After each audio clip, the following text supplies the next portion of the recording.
자, 내용 이어서 볼게요. 자, 57페이지 가서 자, 우리 이제 항행 장애물 봐야 되죠. 그죠? 마치 이런 겁니다. 여러분들 자동차 운전하다 보면 뭐 낙석이라든가 이제 화물차 뒤에서 떨어진 뭐 짐이라든가 이런 게 이제 통학에 방해되는 것들 있잖아요. 자, 그런 것들이 바로 항행 장애물이에요. 알겠죠? 우리가 이제 배가 다니는 길을 뭐라 한다고? 항로라 그래요. 자, 항로상 이렇게 이제 장애물이 부유물 떠 있는 거 그런 것들을 모두 이제 통칭해서 자, 자 항행 장애물 한다. 그래서 이제 두 번째 줄 보면요, 그 선박 항해에 장애가 되는 물건을 말한다. 그래서 이제 보충 박스 시행 규칙에 그런 예시들이 쭉 나와 있습니다. 그냥 정의 보충도만 알면 되겠고. 자, 통학로는 좀 이따 하도록 합시다. 자, 제한된 시계 볼게요. 자, 제한된 시계는 우리가 이제 뭐 눈으로 볼 수 있는 거를 이제 우리가 시계랍니다. 눈시자 시력이라잖아요. 근데 이제 시계가 제한돼 있다는 것은 어떤 이제 이유로 눈앞이 이제 잘 안 보이는 것을 바로 그 제한된 시기라 그래요. 그 가장 뭐 큰 이유 중에 하나는 뭐 안개예요, 안개.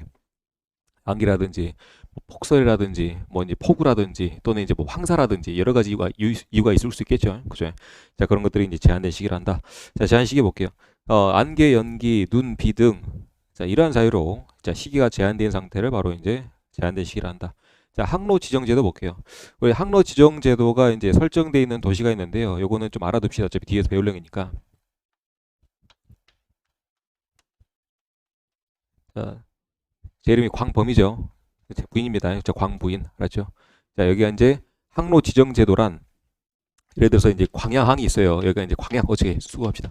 자, 광양, 부산, 인천.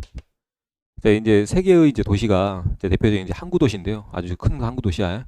자, 항구 도시인데 통학량이 엄청 많아요. 선박에 통학량이 엄청 많아. 그래서 이 항구로 들어오는 항로를 이렇게 이제 지정해 놓은 거예요. 자, 광양 들어올 때는 이렇게 이제 우리가 이제 수역이랍니다. 수역이라는 것은 자, 물이 있는 구역을 수역이라 그래. 이제 근데 이제 이 수역에서 뭐 일반적으로는 뭐 이렇게 이제 배가 이렇게 여기로도 왔다 갔다 하고 이제 이렇게 왔다 갔다 하는 것이 일반적인데, 자, 길을 정해 놓은 거야. 이렇게 항로를, 배가 다니는 항로 있죠. 항로를 지정해 놓은 거예요. 그랬나? 그래서 이제 들어올 때 이렇게 들어오고, 예를 들어서 야, 나갈 때는 이쪽으로만 나가라. 알았나요? 여기 이제 항로 지정 제도야. 그래서 이제 안전상 이유로 다 모두 이제 안전상 이유로 자, 들어올 때는 이 길, 자, 나갈 때는 이 길로 나가고, 자, 속력도 걸어둘 수도 있습니다. 네. 우리는 이제 스쿨존에서 30km죠.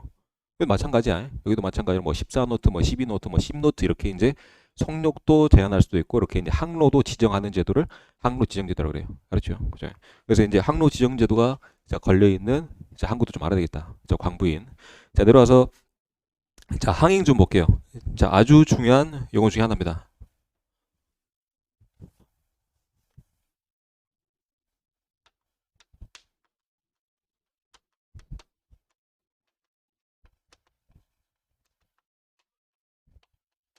자, 선박의 상태는 자, 크게 이제 두 가지로 구분합니다. 자, 항행 중인 상태, 자, 항행 중이 아닌 상태. 그렇죠? 자, 항행 중인 상태는 자, 배가 자, 이제 간단하게 이렇게 묘사할게요. 자, 떠 있는 상태다. 배가 그냥 떠 있는 상태다. 아까 이제 기관 엔진 말씀드렸죠. 엔진이 굴러가든 안 굴러가든 그냥 배가 물 위에, 자, 물 위에 이렇게 이제 떠 있는 상태다. 그렇죠? 자, 항행 중이 아닌 상태는 뭐 한 세 가지 정도가 있습니다. 세 가지 정도.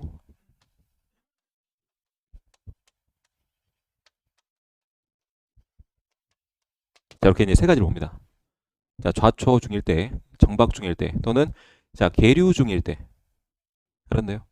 그러니까 이 상태는 뭐라고요? 항행 중이 아니다라고 표현해요. 그렇네요. 자, 그러면 이제 처음 배웠으니까 좀 봐야 될 거 아니에요. 자, 좌초는 이렇게 이제 해져 있죠. 자, 해저에 얹혀 있는 상태가 바로 좌초진 상태고, 자, 정박이라 하는 건 여러분들 이렇게 이제 그 앵카를 한 번씩 봤을 거예요. 요거 이제 닻을 하죠. 그죠? 자, 닻을 놓고 있는 상태를 우리가 정박 중이라 그래요. 정박. 자, 그리고 이제 계류 중인 상태는 여러분들이 소위 알고 있는 부두라든가 우리가 이제 요 해상 위에도 이런 이제 시설물들이 있습니다. 배를 주차할 수 있게끔. 자, 그렇게 이제 요 시설물들에다가 자, 선박이 이제 그 계류줄이라고 있어요. 자, 계류줄을 넘겨가지고 이렇게 이제 묶어놓은 상태가 바로 이제 계류 상태예요. 알았나요? 그러면 이제 요 세 가지 상태의 특징이 있어요. 공통점이 있어요. 뭐다? 자, 요 선체의 일부가 또는 선체의 일부 중인 닷지 또는 선체의 일부분이라고 할 수 있는 줄이 자, 해저나 또는 이렇게 이제 구조물에 묶여 있어요. 다 있습니다. 알았나요? 그래서 이제 이 상태가 아니고 온전히 그냥 물 위에 떠 있다 한다면 그걸 이제 우리가 항행 중이라 해요. 알았나요? 쉽죠? 그죠? 자, 볼까요? 자, 항행 중이란 다음에 해당되지 않는 상태를 말한다. 그죠? 다음에 해당되지 않았을 때 항행 중이라는 거야. 그래서 이제 항행 중이 아닌 상태를 봤더니 처음에 자, 정박 그리고 이제 남목에 계류 시설에 묶어 놓은 상태. 그러니까 계류. 자, 다목에 얹혀 있는 상태로 우리가 좌초를 합니다. 알았죠? 자, 요 세 가지 상태가 아닐 때 우리가 이제 항행주를 한다. 그죠? 자, 그러면 여러분들이 어차피 이제 바다에 대해서 좀 알아야 되니까요. 자, 추가적인 개념을 좀 더 확장해 볼게요. 자, 우리가 이제 항행 중인 상태는 요것도 자, 두 가지로 구분합니다. 두 가지로 구분해. 첫 번째는 자, 대수속력이 있는 상태. 대수속력이 있다. 우선 진행할게. 대수속력이 있는 상태. 대수속력이 자, 없는 상태로 구분해요. 자, 이 상태의 기준은 뭐냐면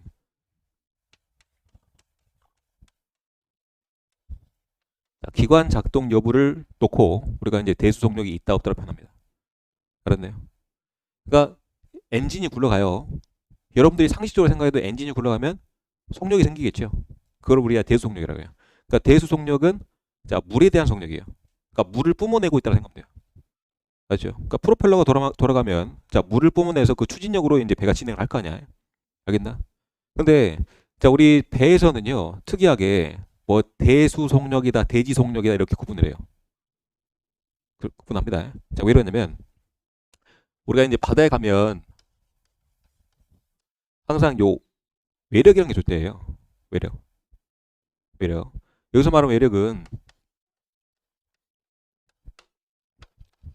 자, 바람이나 이제 조류 따위를 말합니다. 바람의 조류. 그러니까 이제 자동차 같은 경우는 이렇게 땅바닥에 바퀴가 붙어 있는 상태로 운항이 되기 때문에 맞죠? 바퀴가 그 굴러가는 순간 그대로 그 바퀴가 굴러가는 만큼 진행을 해요. 자동차는 그렇습니다. 근데 선박은요. 특수하게 이제 물 위에서 움직이다 보니까 밀려요. 이해했나요? 이해했죠? 그래서 자, 예를 들어서 자, 프로펠러가 이렇게 돌아가요. 작동됩니다. 프로펠러가 작동이 되는데 얘가 이제 예를 들어서 아까 이제 노트라고 하는 단위 배웠죠. 1노트. 자, 2노트로 프로펠러가 돌아가고 있어요. 근데 자, 앞에서 이렇게 자, 2노트로 바람이 불어요. 또는 2노트의 조류가 밀어요. 그죠? 그러면 실질적으로 여기 이제 상쇄가 돼가지고 어떻게 돼요? 계속 제자리에서 헛걸음하고 있는 거죠. 이해했나? 그래서 이제 선박의 실질적인 속력은 요 외력까지 가감해서 낸 속력을 따로 불러줍니다. 그래서 요거는 우리가 자, 대지 속력이라고 부르기 시작했어요. 그러니까 육지에서 보니까 육지에서 제 3자가 쳐다보니까 육지에서 보니까 이 친구는 이 선박은 분명히 이 노트로 이렇게 이제 대수 속력이 있는 상태야. 대수 속력. 자, 이 노트에 대수 속력이 있어요. 근데 앞에서 조류가 이 노트로 밀어. 실제로 육지에서 보면 프로펠러는 돌아가는데 얘가 앞으로 가 안 가? 속력이 있어 없어? 없겠죠. 그래서 자, 요 외력하고 요 대수 속력을 합해서 육지에서 봤더니 아, 0노트더라. 이렇게 이런 개념이에요. 알았나요?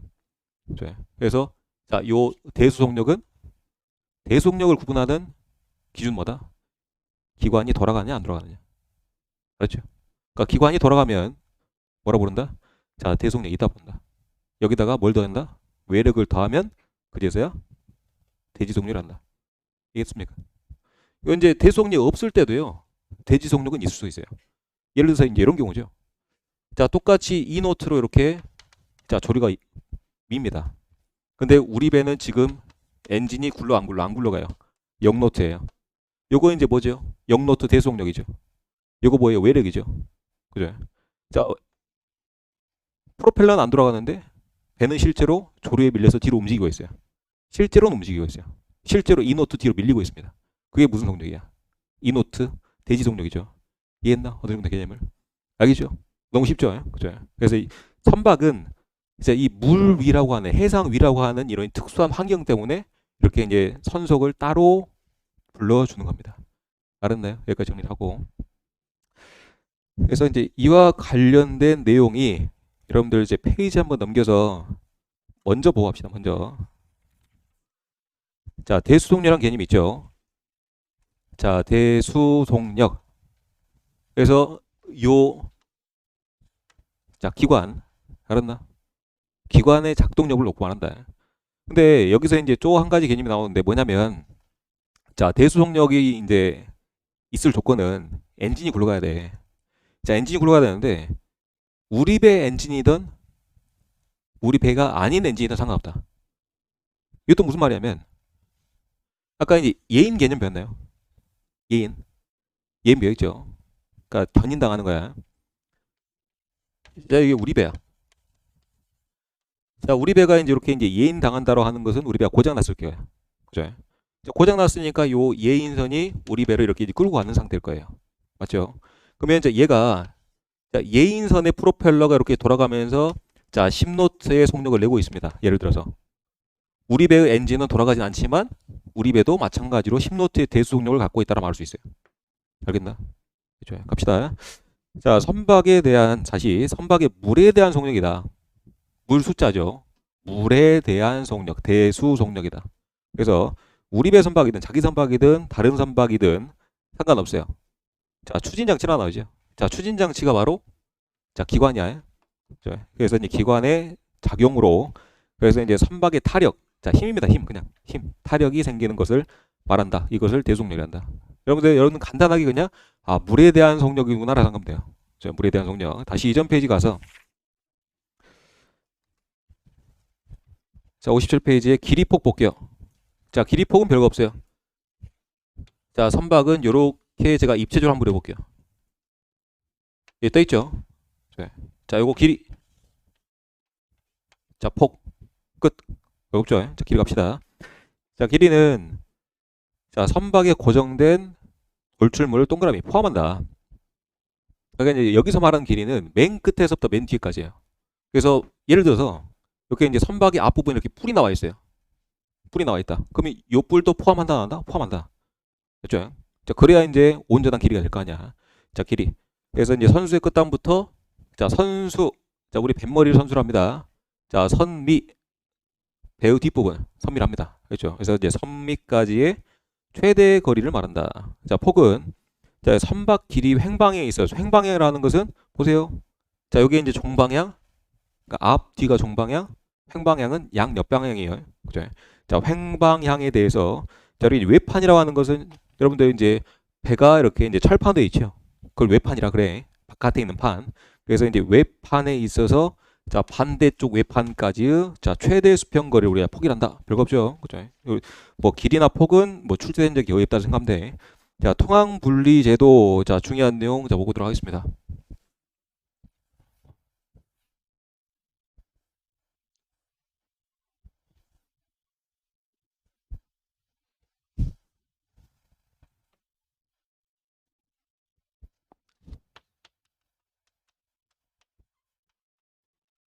자, 여러분들 자동차도 마찬가지죠. 우리 이제 중앙 분리대 또는 중앙선을 기준으로 이렇게 우측 통합을 기준으로 합니다. 선박도 마찬가지예요. 선박도. 네. 자, 우리가 이제 물이 있는 구역을 수역이라고 그랬죠. 수역에서 이렇게 이제 그 통항 분리 제도가 없는 수역은 뭐 배가 이렇게 가든 이렇게 가든 이렇게 가든 상관없어요. 상관없다. 근데 이제 요 통항 분리 제도라 하는 것은, 자, 여러분들이 알고 있는 그 도로 있죠. 도로와 같이, 자, 중앙에, 자, 중앙 분리선 혹은, 자, 분리대를 설정을 해놓고, 자, 이 선박들이 한쪽 방향으로만 통항할 수 있도록 이렇게 이제 지정 또는 설정을 해놓은 거예요. 그게, 자, 분리제도입니다. 그렇죠? 자, 이거 왜 이렇게 해놨겠습니까? 자, 사고 많이 나고 이렇게 이제 막 다니다 보니까 사고가 이제 빗발치는 거야. 빗발치니까 또 안전을 위해서 이렇게 이제 분리제도 설정해 놓으면, 자, 이렇게만 다닐 거 아니에요. 교통이 정리해야 될 거 아니에요. 그렇죠? 그래서 이제 안전을 목적으로 이렇게 설정해 놓은 게 바로 이제 분리제도다. 그렇죠? 봅시다. 그래서 이제 자, 내용 볼까요? 통항 분리제도란 자, 충돌 방지하기 위해서. 그렇죠? 자, 충돌 방지하기 위해서 자, 통항로를 설정한다고 했는데요. 보세요. 앞에 봅시다. 자, 배가 한쪽 방향으로만 다니는 요 길 있죠. 그렇죠? 그래서 이제 요거를 하나의 자, 통항로랍니다. 자, 통항로. 한쪽 방향은 다닐 수 있게. 그리고 자, 그 건너편에는 마찬가지로 이렇게 내려오는 방향으로만 통항으로 할 수 있게 구분되어 있어요. 이것도 또 하나의 자, 통항로입니다. 이해했나? 그래서 통항로와 통항로 사이에는 뭐가 있다? 이렇게 이제 분리선 또는 분리대가 있다를 그렇게 이해하면 돼요. 맞나? 자, 봅시다. 그래서 자, 통항로를 설정하거나 그 기타 방법으로 두 번째 줄에 자, 밑줄 한쪽 방향으로만 자, 한쪽 방향으로만 이렇게 통항할 수 있도록 자, 분리하는 제도를 통항 분리 제도로 한다. 자, 전혀 별거 없죠. 자, 두 번째 개념 갑시다. 자, 분리선 또는 분리대가 있는데 아까 말했던 내용이요. 자, 분리선 또는 분리대. 요게 이제 도로 폭이 다시 이제 항로 폭이 좀 넓으면 이렇게 이제 좀 두꺼운 막대 그래프로서 이렇게 이제 설정합니다. 근데 항로 폭이 좀 좁으면 이렇게 이제 선 형태로 해요. 근데 역할은 똑같아요. 알았나? 요게 이제 분리선 또는 분리대, 대역이란 표현이야. 분리대. 알겠죠? 역할은 똑같다. 자, 연안통항대 볼게요. 자, 연안통항대 보면 보세요. 요게 이제 분리제도 있죠? 자, 분리제도의 요 양 끝을 우리가 이제 외측 한계선이랍니다. 자, 뭐라 한다? 외측 한계선 부르겠죠? 요거를 우리가 이제 그 외측 한계선이라 부르는데, 자, 예를 들어서 이제 이렇게 이제 이쪽에 육지가 있어요. 육지가 있다. 그러면 자, 일반적인 선박은 여기로만 이렇게 다녀야 돼요. 여기로만. 그리고 자, 요 외측 한계선 있죠? 자, 외측 한계선에 요 수역. 자, 여기를 우리가 자, 연안 통항대란다. 알았나요? 그러니까 이제 외측 한계선과 그다음에 육지 연안이죠. 연안 사이에 있는 수역. 그래서 여기를 우리가 이제 연안 통항대란다. 별거 없죠? 그죠? 그래서 연안 통항대 볼게요. 자, 연안 통항대는 통항 분리 수역 있죠. 그래서 이제 육지 쪽 역 경계선, 외측 경계선, 외측 한계선과 그다음에 이제 요 해안의 요 수역을 우리가 자, 연안 통항대란다. 알죠? 아까 위에서 안 했던 내용이 있어요. 자, 제한시계 위에 보겠습니다. 제한시계 위에 아까 이제 통항로 자, 그냥 넘어갔죠. 통항로 배웠네. 맞죠? 요거 하나하나가 통항로였어. 자, 통항로 안에서는 어떻게 한다? 배가 한쪽 방향으로만 통한다. 통항로 보겠습니다. 통항로는 자, 안전을 위해서 동그라미 한쪽 방향으로만 항행할 수 있는 일정 범위의 요 수역을 말한다. 요게 통항로예요. 그렇죠? 기억하시고. 자, 넘어가 볼까요? 오케이. 자, 예인선열 안 했네. 자, 예인선열 봅시다. 자, 예인선열이란 요게 이제 예인선이잖아. 어차피 이제 여러분들 배울 내용이니까 미리 외웁시다. 자, 예인선 뒤에 자, 끌려가는 친구를 우리가 이제 자, 피예인선이랍니다. 그러니까 P는 당하다야. 그렇나? 자, 그리고 자, 이 피예인선이 한 척 더 있을 수 있어요. 그리고 또 한 척 더 있을 수 있습니다. 자, 요 전체를 우리가 이제 예인선열이랍니다. 알겠죠? 별거 없죠? 그래서 이제 예인선열은 자, 다른 선박을 끌거나 밀 때, 자, 요 선단 전체. 선단이라고 하는 것은 여러분들 선박이 두 척 이상 모이면 선단이랍니다. 그죠? 그냥 선박 단체야. 단체 선박. 그렇게 이해하면 되겠다. 자, 넘어갑시다. 자, 적용 범위 보겠습니다.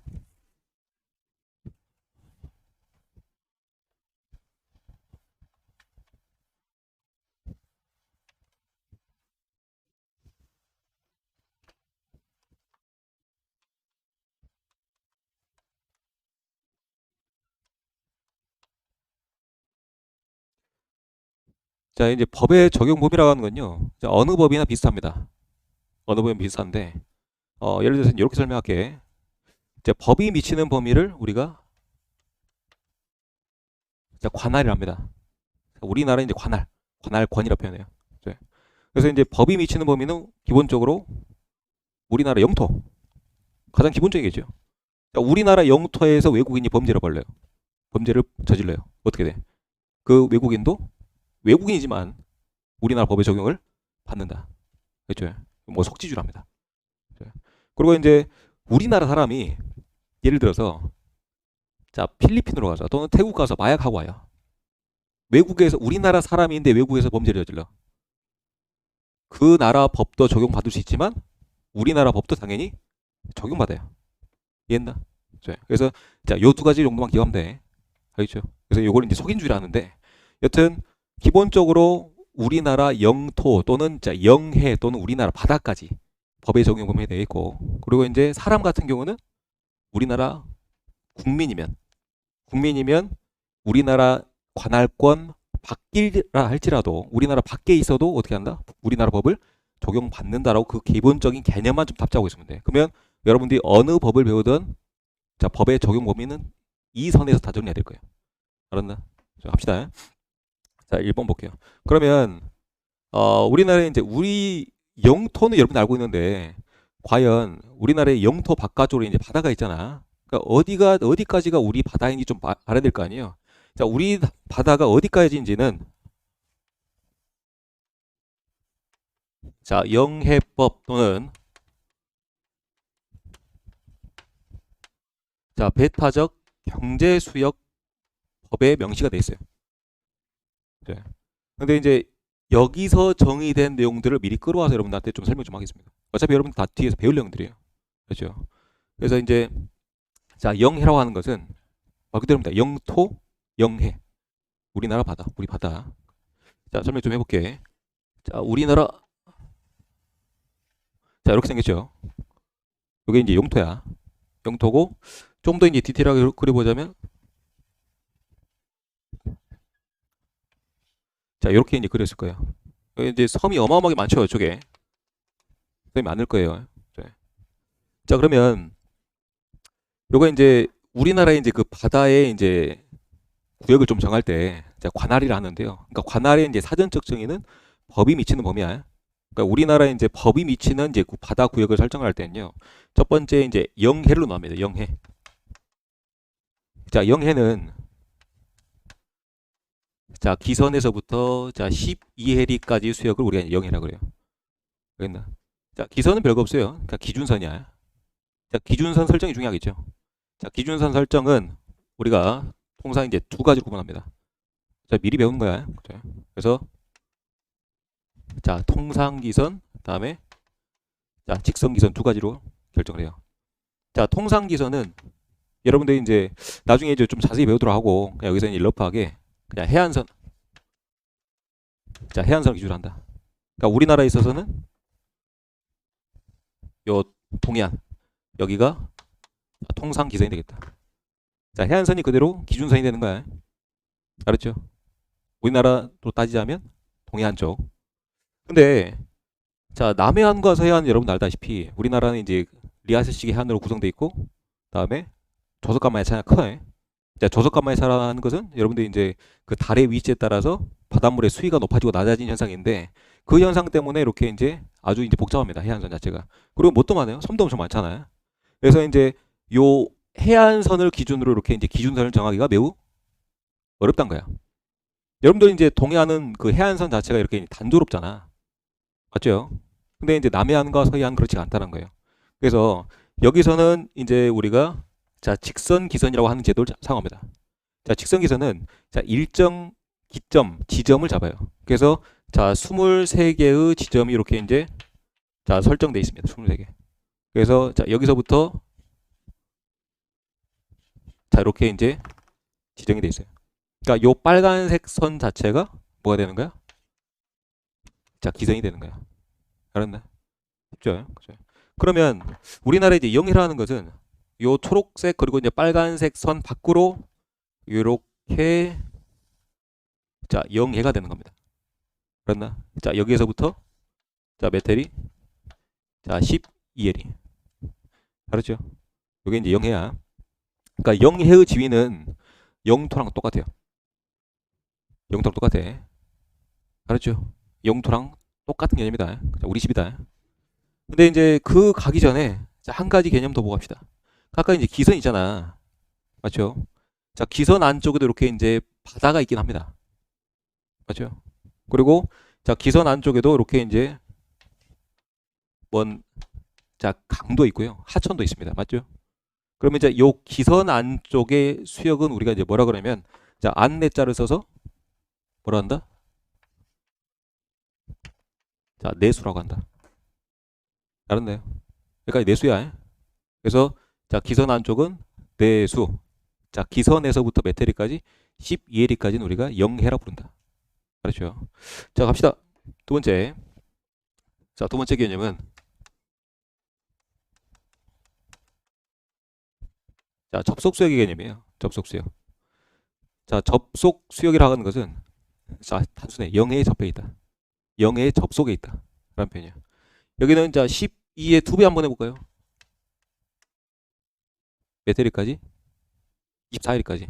항상 우리가 이제 바다에서의 그 관할권, 바다에서의 그 구준, 다시 바다의 기준을 정할 때는 어디서 시작한다?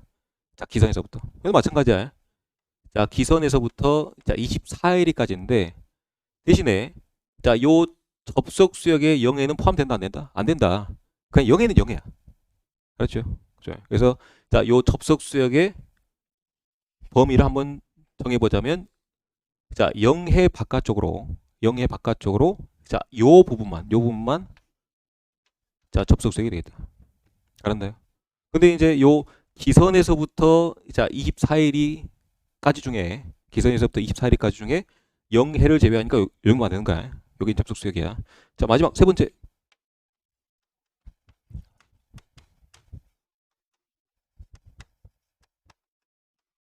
자, 베타적 경제수역인데요. 자, 베타적 경제수역은 마찬가지로 자, 어디에서부터? 자, 기선에서부터 메테리 200캐리까지. 200캐리까지 중에 마찬가지로 자, 여기서부터 시작하겠죠. 자, 여기 기선에서부터 쭉 메테리 자, 200캐리까지 중에 마찬가지로 그냥 영해는 0이라 그랬다. 자, 영해를 제외한 자, 요 부분이 바로 자, 베타적 경제수역이 되겠다. 선생님, 접속 수역은 베타적 경제수역 겹치네요. 맞아요. 그러니까 접속 수역은 베타적 경제수역에 포함되는 부분이야. 알겠나요? 그죠? 그래서 이제 바다를 크게 이제 구분하자면 자, 영해하고 그냥 베타적 경제수역으로만 봐도 무방해요. 알았나? 정리됐죠? 자, 요 관련해서 이제 자세한 내용은 제가 나중에 이제 영해법, 다음에 베타적 경제수역법 그때 할 때 진행하도록 하고 하지 이놈만 봅시다. 그죠? 자, 베타적 경제수역 보고 그리고 이제 하나 더 우리가 자, 영해 아래쪽 있죠. 바다로 보면 이렇게 그려볼까? 봅시다. 자, 영토가 있고 바다가 쭉 있을 거 아니야. 자, 여기까지 예를 들어서 여기가 이제 기선이야. 여기까지 12L이 여기까지 이제 영해죠. 그죠? 그리고 자, 200캐리까지 자, 베타적 경제수역. 여기를 이제 어차피 배울 거니까 하나만 더 보고 합시다. 자, 요 베타적 경제수역은 우리가 자, EZ라고 불러요. 자, EZ. 자, EZ까지는 자, 메테리 200캐리에서 자, 요 영해를 제외하니까 구역으로 따지면 이렇게 되겠죠. 자, 영해는 이렇게 되겠고. 이해했나? 자, 러프하게 알려드릴게요, 우선은. 자, 요 아래쪽 해저 있죠. 해저를 우리가 자, 대륙붕이랍니다. 그렇죠? 그러니까 이제 요 대륙붕은 자, EZ의 바닥 부분, 해저 부분이 대륙붕이구나. 그 정도만 좀 기억하면 돼.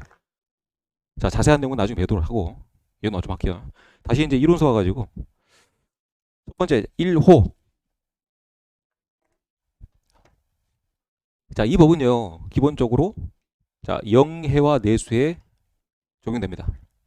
그렇죠. 다시 자, 1호 갑시다. 자, 1항에 다음 각호에 있는 선박과 해양 시설에 대해서 적용한다. 자, 1호. 자, 영해와 내수. 자, 영해와 내수는 얘가 내수고, 그죠? 내수고, 여기까지가 영해입니다.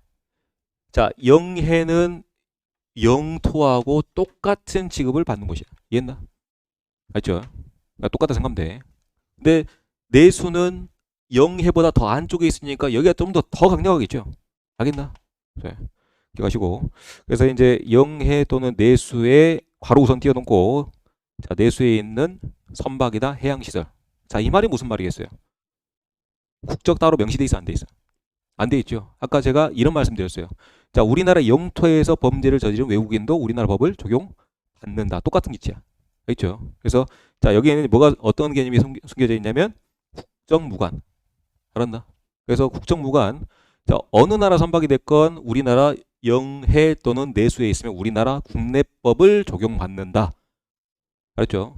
기억하시면 되겠고. 다만 자, 괄호 안에 볼까요? 자, 이번 무슨 법이죠? 해사안전법. 자, 해사안전. 자, 뭐가 기본 베이스라고 있습니까? 배끼리의 교통. 맞죠? 자, 배가 교통 못하는 곳이면 이 법을 적용할 필요가 있어, 없어? 없죠? 그럼 괄호 한번 봐볼까? 자, 항행을 계속할 수 없는 하천이나 호수, 늪 등은 포함한다, 제외한다? 제외한다. 당연한 말 아니야. 이해했나? 어차피 이 해사안전법이라고 만든 법의 취지가 자, 선박끼리 안전교통 때문에 만들어진 법이야. 자, 선박이 다닐 수 없는 곳은 제외한다. 어차피 정할 필요가 없다. 알죠? 제외한다. 자, 내려와서 밑에 이제 이어보겠습니다. 아까 제가 이런 말씀 드렸어요. 자, 우리나라 사람이 필리핀, 태국 가서 마약하면 우리나라 법 적용받는다, 안 받는다? 받는다. 똑같은 취지야. 이거에. 자, 내수 영해를 제외한 여기 있는, 그러니까 바깥쪽에 있는, 이해했나? 자, 내수나 영해 밖에 있는, 자, 대한민국 선박은 이 말인 즉슨 어디에 있어도 적용받는다. 기억하시고. 자, 내려서 밑에 이제 3호 있습니다. 자, 배타적 경제수역에서 자, 해상 항해물을 다시 이제 해상 장애물을 발생시킨 선박. 이것도 국정무관. 그러니까 보세요. 아까 제가 영해 접속수역, 배타적 경제수역까지 설명드렸죠. 그러니까 우리나라 관할권이 여기까지예요. 그러니까 관할의 사전적 정의를 뭐라고? 법이 미치는 범위. 알았나? 그래서 자, 요 배타적 경제수역에서 자, 배타적 경제수역 용어가 생소할 수 있으니 설명 한 번만 드릴게요. 자, 배타적, 남을 배타한다. 타인을 배척한다는 뜻이에요. 배타. 자, 경제수역은 경제권을 누린다는 거예요. 알았나? 그러니까 남을 배척하고요. 우리나라만, 나만 이렇게 이제 경제적인 이익을 취할 수 있는 그런 수역이 배타적 경제수역이에요. 알겠죠? 그래서 자, 요 EZ라고 하는 것도 자, exclusive economic zone이에요. exclusive. 자, 배제하는. include 포함하다. exclude 배제시키다. 그리고 자, economic 경제적인 존 수역. 알겠네요. 알겠죠? 그죠? 기억하시고. 자, 내려와서 밑에 이제 자, 4호 볼게요. 자, 대륙풍은 여러분들 이제 여러분들이 배우는 수준에서는 자, 요 대륙풍 위에가 바로 EZ라 생각하면 돼. 그러니까 EZ 대륙풍과 같이 다녀. 알겠나? 자, 대륙풍 EZ 기억하면 되겠다. 자, 정리를 하고 자, 59페이지 갑시다. 자, 59페이지가 오면 여러분들이 볼만한 내용 중에 6조가 있습니다. 자, 국가해상안전기본계획이 있어요. 자, 6조가 있는데 여기서 이제 볼 내용은요. 자, 법령들마다 이러이러한 기본계획이 있고 자, 이러이러한 기본계획은 자, 누가 시행을 하고 누가 이렇게 이제 수립을 하는지 주체를 좀 구분해야겠다. 알겠죠? 중요한 내용만 좀 핵심 짚어볼게. 자, 1항에 자, 해양수산부 장관은 자, 이 법의 소관 부처가 어디라고 그랬죠? 해양수산부라고 그랬죠. 그죠? 해양수산부 장관은 자, 두 번째 자, 국가해사안전기본계획 기본계획 동그라미 치고 여튼 기본계획을 자, 동그라미 그 밑에 두 번째 줄에 자, 5년 단위로 수립해야 된다. 다만 자, 환경 개선에 관한 계획은 10년 단위로 할 수가 있다. 우선 이제 쭉 말하고 설명드리겠습니다. 자, 그럼 이제 7조 내려와서요. 자, 1항에 자, 해양수산부 장관은 자, 기본 계획을 시행하기 위해 자, 매년 동그라미 치고 시행 계획을 수립한다. 시행 계획을 수립한다.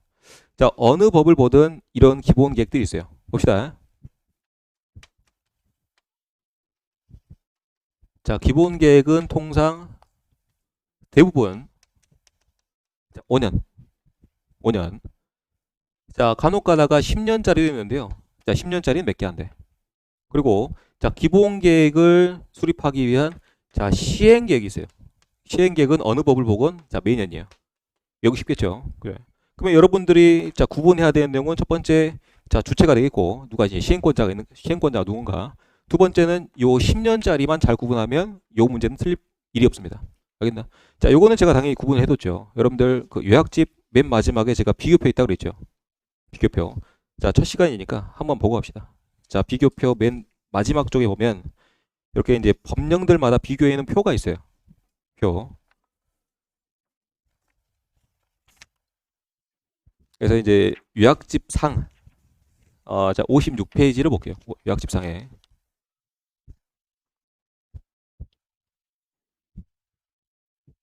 자, 대강 폈을 거라 생각하고 지나가겠습니다. 자, 56페이지를 보면, 자, 12번의 법령별, 자, 계획 비교라고 제가 정리해놨죠. 그죠? 그래서 이제 뭐 시행권자 또는 이제 법령별 또는 기간별로 제가 나열 좀 해놨습니다. 자, 쭉 보니까 다 몇 년이에요? 기간이? 5년이죠. 그리고 이제 해양경찰청장이 시행하는 그 법령을 봤더니 모두 다 소관법령이에요. 이해했나? 제가 처음에 여러분들 이해를 좀 돕기 위해서 해양경찰청의 소관법령을 좀 소개해드렸죠. 그래서 뭐 해양경비법, 그다음에 교통관제법, 수상구조법, 다음에 이제 연안사고 예방법까지 자, 해양경찰청장이 시행권자입니다. 그러면 자, 주체는 헷갈릴 일이 없다, 없다, 없다. 그리고 이제 5년이고, 자, 나머지 법은요, 자, 모두 자, 시행권자가 해양수산부 장관입니다. 알았나요? 그러면 자, 주체 헷갈릴 일 있다, 없다, 없다. 그리고 이제 대부분 몇 년이다, 5년이다. 그럼 여러분들이 봐야 될 내용은 뭐만 보면 돼? 10년짜리만 발췌해서 구분하면 되겠다. 알았나요? 그래서 10년짜리가 몇 개 없어요. 자, 해수욕장, 뭐 항만, 자, 어촌왕법이 있는데 이것도 공통점이 있네. 어떤 공통점이 있습니까? 자, 항구 비스무리한 개념이 5개 있습니다. 알았나요? 자, 항구를 뭔가 개발하고 하려면 시간이 정말 오래 걸립니다. 알았나요? 그러면 정말 쉽죠. 그죠? 그래서 자, 해수욕장도 마찬가지고, 그다음에 이제 항만법이 또 항구 관련된 법이에요. 그죠? 그리고 이제 어촌어항법이 이제 그 어선들이 다니는 항구를 이제 어촌어항이랍니다. 알았나요? 그죠? 그래서 이제 공통점이 다 있다. 이게 연계시켜서 공부하는 방법이에요. 기억하시고 다시 이제 본문 넘어가세요. 자, 60페이지 보겠습니다.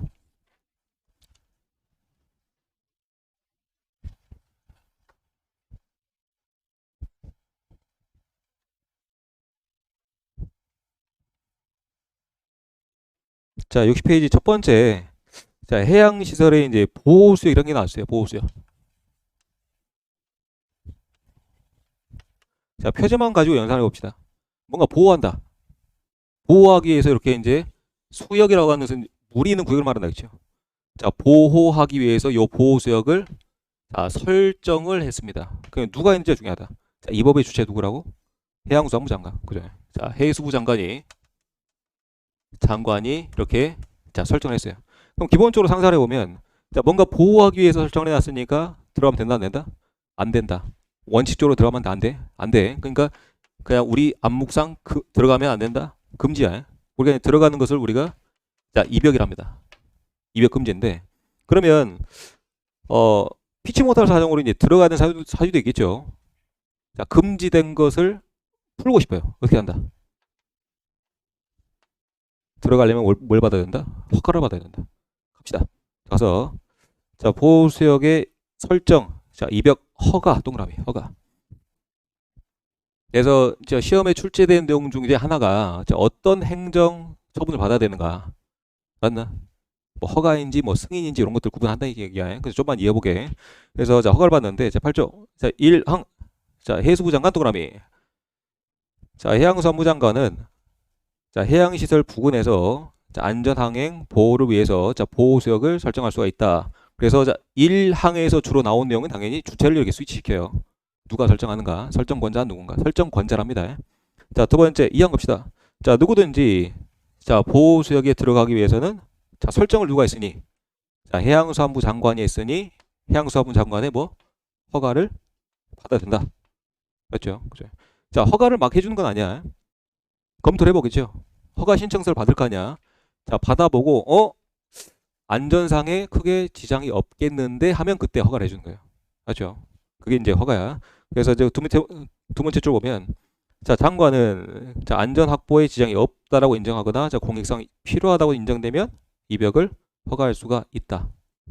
그래서 이제 요 두 번째 줄, 세 번째 줄 내용은 그냥 일반적인 내용들이야. 자, 출제진들이 봤을 때 이 두 번째 줄, 세 번째 줄 문장 가지고 바꿀 만한 내용은 없을 뿐더러 이 내용을 바꾸려면 정말 언어 구사력이 정말 좋아야 돼요. 그렇나? 그래서 이제 여러분들이 어떤 그 해서법규에 이제 문제를 다루다 보면요. 자, 주로 이제 그 낱말 하나하나를 바꾸는 기법으로 출제를 합니다. 아까 말했다시피 제외를 포함으로 바꾼다든지 또는 해양수산부 장관을 이렇게 이제 뭐 해양경찰청장 또는 시군구청장을 바꾼다든지 알았나요? 자, 또는 숫자를 바꾼다든지 단위를 바꾼다든지 이런 식으로 단위 바꾸는 게 출제자 입장에서 또 무난해요. 자, 출제자 입장에서 순전히 출제자 입장에서 리스크가 좀 적기도 하고 알았나요? 자, 여기 기자님 얘기야. 자, 내려와서 자, 쭉 내려와서 그러면 보충 파수 한번 볼게요. 자, 보충 박스에 자, 시행령 제5조 있죠. 자, 1항에 요런 이제 보호수역을 설정했어요. 자, 보호수역의 의미가 뭐라고? 들어가지 말라는 얘기야. 자, 들어가지 말라고 해양수산부 장관만 알고 있어. 그럼 돼, 안 돼? 안 되겠죠. 자, 일반 국민들이 알고 있어야 될 거 아니야. 그래서 우리가 바다에서 사용하는 지도라는 게 있어요. 자, 그걸 우리가 자, 해도랍니다. 그렇죠? 바다에서 사용하는 지도야. 자, 바다에서 사용하는 해도에다가 당연히 표시를 해야 되겠죠. 자, 그 내용이 나왔네. 자, 시행령 5조 1항에 자, 해수부 장관은 자, 보호수역을 설정하는 경우 자, 보호수역의 위치 범위를 고시한다, 알린다, 써서 알린다. 그리고 해도에 표시하여야 한다. 그렇죠? 자, 기본적인 내용이고. 자, 시행규칙 제5조 볼게요. 자, 절차적인 내용이 나와 있다 했습니다. 여튼 시행령 지금 시행규칙을 하고 있는데 자, 세부적인 내용, 절차적인 내용이 나와요. 그래서 자, 1항 볼게요. 자, 보호수역의 입역을 허가받으려는 자는 자, 보호수역 입역 허가 신청서를 자, 관할 지방해양수산청장에게 제출해야 된다. 자, 해양수산부 장관 그 아래에서 각 지역들마다 자, 지방해양수산청장이 있습니다. 이해했나? 네. 그래서 이제 원래 허가권자는 해양수산부 장관인데 지방해양수산청장한테 야, 니네 지역은 네가 알아서 관리라고 이렇게 위임을 해준 거예요. 알았나? 자, 그래서 자, 요거 선생님 해수부 장관이 맞습니까? 지방해양수산청장이 맞습니까? 요거 물어보지 마세요. 자, 위임상이야. 알겠죠? 그죠? 요거 같은 보기에 넣는 출제진도 그건 잘못된 사람들이야. 알았나? 그 위임상을 그렇게 이제 뭘 구분하라고 내면 안 돼요, 사실은. 알았나? 기억합시다. 그래서 자, 요 지방해양수산청장이 각 지역별로 자기 지역은 자기가 알아서 관리하고 신청서 받는다. 그렇게 얘기하면 돼. 그렇죠? 그죠? 기억합시다. 그래서 자, 그 내용을 이제 이해하시고 앞으로 제가 수업에 이제 요 원활한 진행을 위해서 지방해양수산청장은 제가 앞으로 자, 지청장 할게요. 그렇죠? 지청장. 자, 봅시다. 자, 구조 볼까? 자, 구조에 이제 보호수역의 입역이 나와 있죠. 자, 아까 이제 1항에 자, 구조가 나왔는데 아까 이제 8조에서 뭐라 그랬냐면 보호수역을 설정했어요. 그러면 자, 들어가려면 뭘 받아야 돼? 원칙으로는 원칙이야, 원칙. 뭘 받아야 돼?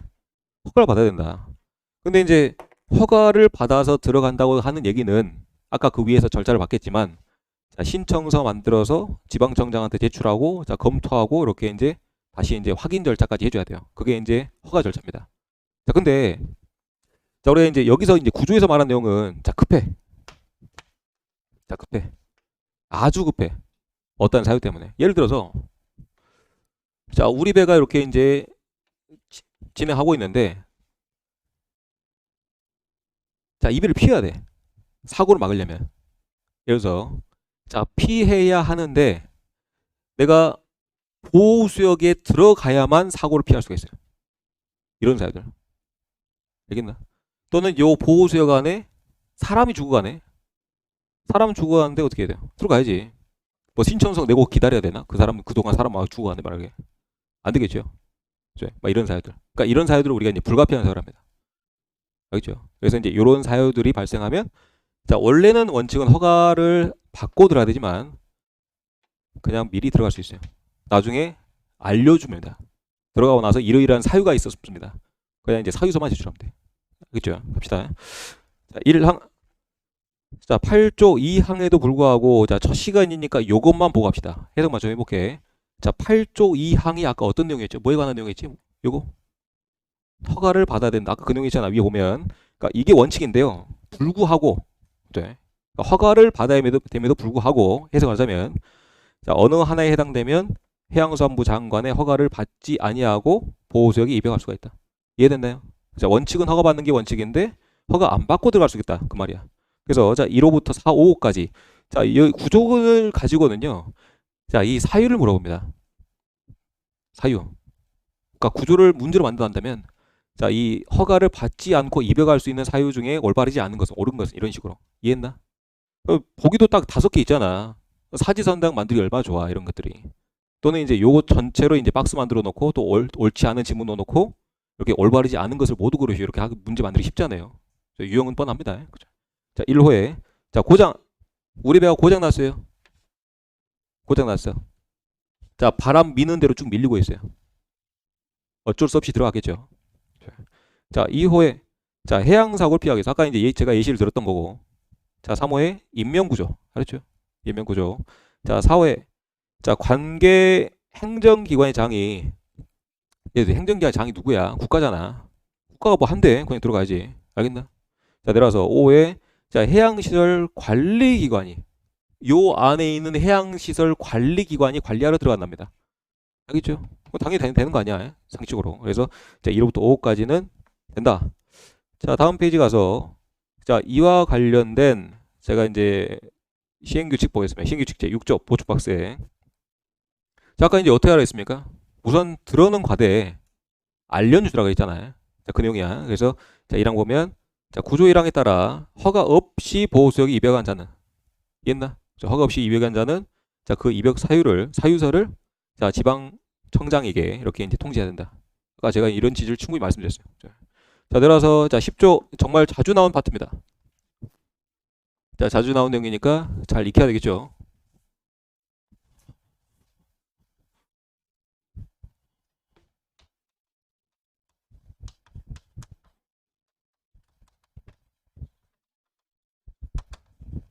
자, 교통의 안전을 위해서 특별히 정한 해역. 그대로야. 교통의 안전을 위해서 특별히 정한 해역. 자, 그러면 교통의 안전을 필요로 한다라고 하는 것은 기본적인 전제는 뭐겠어요? 교통량이 많아야겠죠. 그죠? 교통량이 많거나 또는 어떤 특정 종류의 배들이 다니는데 그 배들이 사고 나면 아주 큰일 날 배들이야. 이해했나? 그래서 자, 그 특정 종류의 배는 자, 거대선 또는 자, 고속 여객선 이런 것들. 이해했나? 여튼 거대선 사고 나면 좋진 않아요. 거대선. 자, 특히 이제 뭐 거대 뭐 유조선 한번 사고 났다. 그러면 나라 하나가 폭삭 망할 수 있어요. 알겠죠? 자, 그런 경우 있고. 저는 자, 고속 여객선. 자, 사고 중에 가장 무서운 사고가 당연히 뭐겠어요? 인명사고지. 알겠나?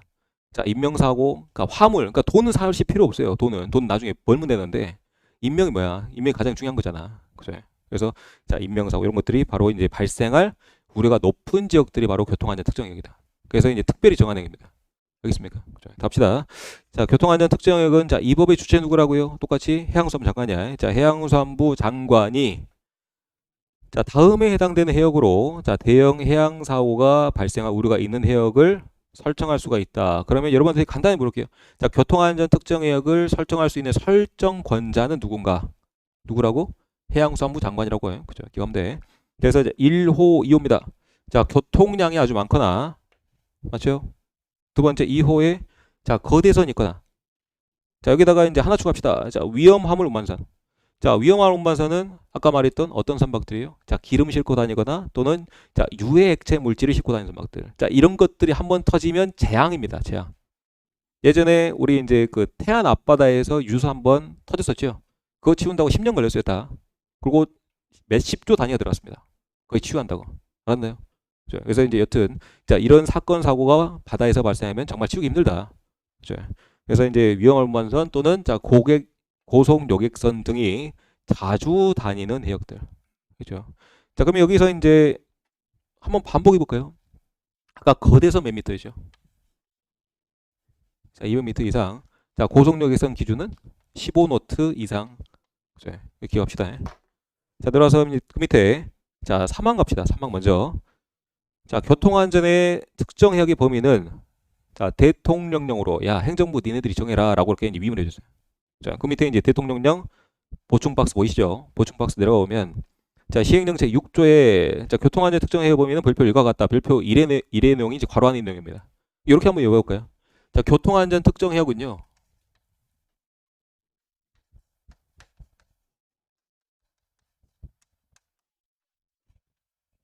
자, 여포의 부인이 울상이다. 여포 부인 울. 기억합시다. 자, 여포 부인 울. 그래서 자, 여수, 자, 포항, 자, 부산, 자, 인천, 울산. 이렇게 암기를 좀 해줘야 돼요. 그래. 자, 교통안전 특정역은 암기합시다. 뭐라고요? 자, 여포 부인울이라고요. 자, 여포 부인울. 그래서 이제 자, 별표 1에 있는 내용을 그냥 제가 이제 순서 바꿔서 여러분들 암기하기 쉽도록 나란 거야. 기억하시고. 그 밑에 이제 다시 자, 사망 가세요. 자, 10조의 사망입니다. 박스 위에 10조의 사망을 보면 자, 해양수산부 장관은 자, 여기가 뭐였어요? 교통안전 특정역이었죠.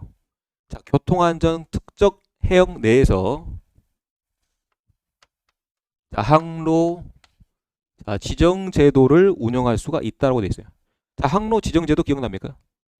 아까 제가 수업 초반에 용어 설명할 때 설명드렸는데 이해했나? 거기서 어디 설명드렸죠? 항로 지정 제도? 자, 누구 부인?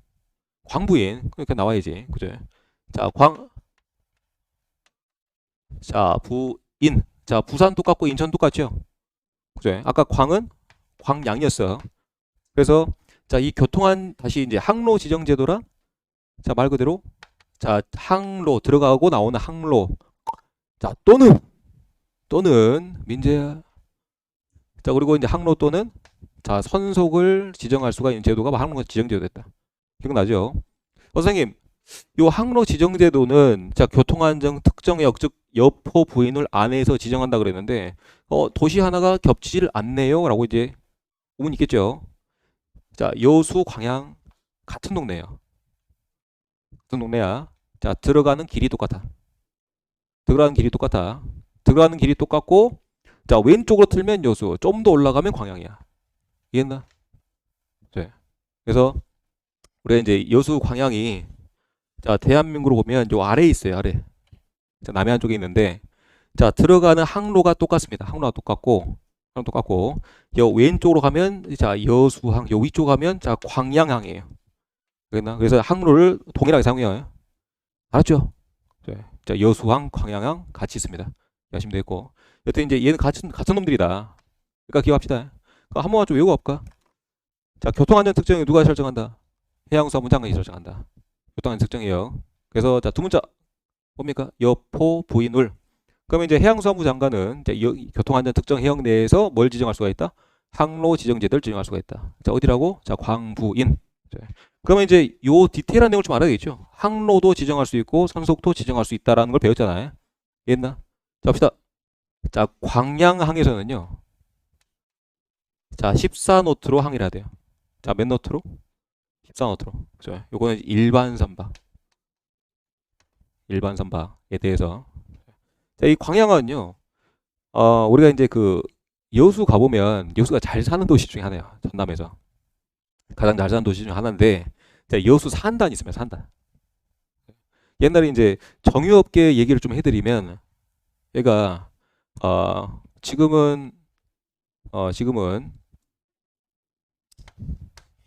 저도 이제 SK에서 근무를 했지만 자, SK 정유가 이제 엄청 큰 회사잖아. 근데 이제 요 회사가 SK라고 하는 회사가 원래는 이제 사실 그렇게 크지 않은 회사였어요. 네. 옛날에 이제 SK 이제 선대 회장님이 이제 본인의 아들 지금 최태훈 회장이죠. 최태훈 회장을 이렇게 이제 옛날에 이제 대통령의 딸 노태우 대통령 딸을 이렇게 이제 같이 이제 정략 결혼시키면서 이렇게 이제 그 덕에 이제 커졌어요. 회사가 엄청 커졌는데 자, SK 정유가 이렇게 이제 커지기 전에 엄청 이제 컸던 회사 중에 하나가 자, 호남종이라고 하는 회사가 있었거든요. 호남종이요. 그러니까 지금 이제 LG 칼텍스의 전신이에요. LG 칼텍스 전신인데 자, 요 회사가 기반을 둔 곳이 이쪽이에요. 이 동네예요. 이 동네. 그래서 이제 엄청 큰 유조선들이 여기 이제 여수항에 드나들고 했습니다. 그래서 이제 여러분들이 나중에 알아야 될 그 사건 사고 중에 하나가 이제 시프린스호 사건이 있어요. 시프린스호 사건이 이제 여수 요 앞바다에서 여러분 정박 있죠. 그러니까 이제 여러분 잠깐 쉬어간 탐이야. 자, 정박을 하고 있던 이 유조선, 큰 유조선 하나가 자, 이 태풍 오는데 안에서 이제 술 먹고 하고 이제 다 이렇게 두고 있었어. 이렇게 술 먹고 태풍 오는데 정박 중에 예, 태풍 오는데 그렇게 이제 놀고 먹고 하다가 이제 판단을 못 했겠죠. 태풍이 이러고 하는지. 그러니까 태풍 오면은 그 앵커를 놨어도 닻을 놨어도 배가 끌립니다. 힘이 워낙 세니까. 그래서 그 배가 이제 끌려서 이렇게 이제 좌초당해서 배가 이제 기름이 쑥 나오면서 이제 요 회사가 이제 그때부터 이제 그 망해가기 시작했어요. 그래서 이제 그때 이제 요 SK가 이때다 싶어가지고 전국에 있는 정유 회사를 싹 먹어치우기 시작했어요. 그러면서 이제 이렇게 이제 기울어지 가져가요. 이해했나? 여기 이해할 것도 아니고요. 가볍게 얘기하는 내용인데 여튼 이제 다시 와서요. 여수가 이제 정말 장사하는 도시 중 하나인데 자, 이 광양이라고 하는 또 여수라고 하는 이제 그 도시 자체가 산업단지에 있단 말이야. 산업단지의 기반은 뭐야? 기름 필요해, 기름. 그러니까 기름이라고 하는 것은 뭡니까? 자, 위험 화물로 구분하죠.